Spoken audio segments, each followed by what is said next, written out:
Hi, this is Shane Morton with IndieExpress.com, and I am here with Barry Morse, the writer and director of Mouse's Birthday. Hi, Barry. Thanks for sitting down with us. Tell us a little bit about how you came up with the concept for your film.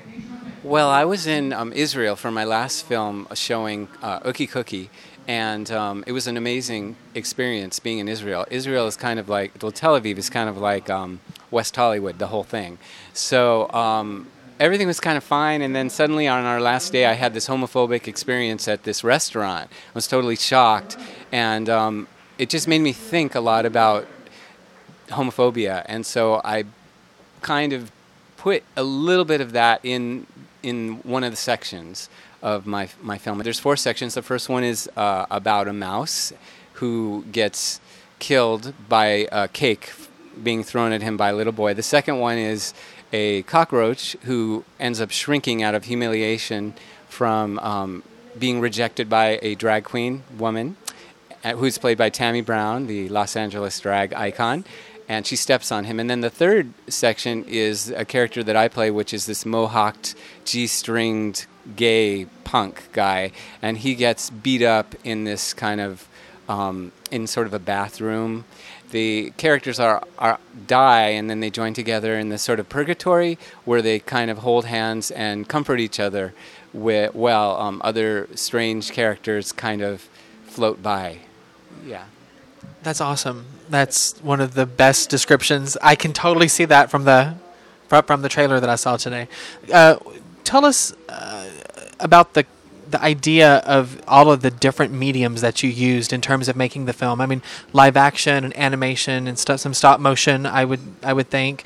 Can you tell us a little bit about the process you used in terms of making the movie? Well, I basically wrote the song and allowed images to come into my head, and then had to figure out how to create those images. So whether it was with photography or with drawing or with live action, it was just what would create the look that we wanted. And I hired an amazing artist named Miguel Angel Reyes to do some of the drawings in the background, and I ended up doing some, and an incredible artist, Susan Kornfeld, did some of them as well. As far as the music, I decided that I needed a big name. And so I thought Cyndi Lauper or Annie Lennox would be the perfect person, or Dolly Parton. I thought, those would be amazing people to sing the song, but I didn't know them, but I had a friend who knew Jane Wiedlin, and so he emailed her and she accepted the job. So she is singing on the video, and she did an amazing, amazing job. It's interesting, though, because I never actually met her. It was all done through email, and I never even talked to her on the phone. She sent me the finished song, mixed and everything, and that was it, with no corrections or anything. I couldn't go back and change it. Wow. So that's what it was, yeah. Well, I hope that she's been invited to the opening of the Here and Outfest. Yeah, well, my film is playing before a feature film called Stuck, which is what she's in that film.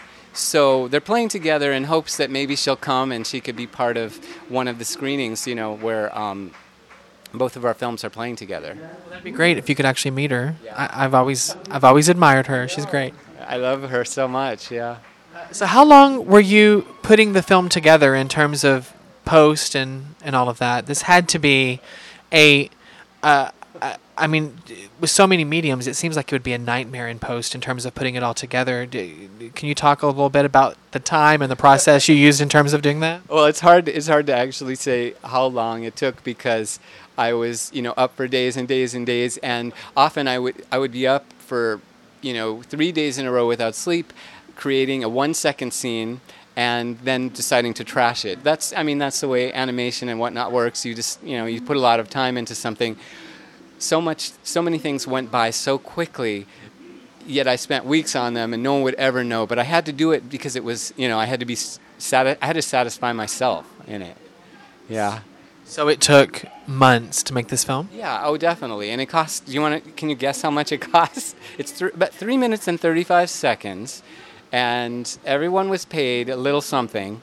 Do you have any idea how much it would have cost? No, just guess. For animation and that, I have no idea. 20,000? Oh, thank you. It was 10,000. Yeah, 10,000, and most of it was live action. but all of it had to be color corrected. Yeah, every little frame was color corrected. So most of the film is actually live action. It is. Yeah, but it has a look of animation. Yeah, It definitely does. right. And it's all blue screened or green screened, which is my favorite thing ever. But I've been known to make very cheap things where I let the green screen show a little bit. This time everything was painted out. So maybe that's why it looks a little nicer, because a lot of attention to detail was paid to it. The film looks remarkable. I really can't wait to see the full thing, because it really was visually, I thought, just stunning and extremely interesting. And when it showed here tonight, everyone was looking at it going, "What is this? This is so wild!" And it switched from section to section, and it really held everyone's attention, especially mine. I thought it was really an amazing looking film. So congratulations! Is this its premiere, or has it played other places? I am so happy to say that it's been playing all over the world, and it continues to play in festivals. So hopefully for the next year or so, it'll be playing all around. Yeah, it played in New York, San Francisco, Cologne, Boston, lots of places, and in Salt Lake City. Not Sundance, but it won Audience Award. That was my first award ever, so I was really excited about that. Congratulations, you deserve it. And is there a place people can find information about you or the film online? Yes, if you go to Facebook and look up Barry Morse, Barrymorse, and there's also a Mouse's Birthday page as well. So you can find it if you look hard enough. Well, thank you so much, Barry, for sitting down and talking to us about the movie. It really does look remarkable. Do yourself a favor and go see it. And this has been Shane Morton with IndieExpress.com with Barry Morse from Mouse's Birthday.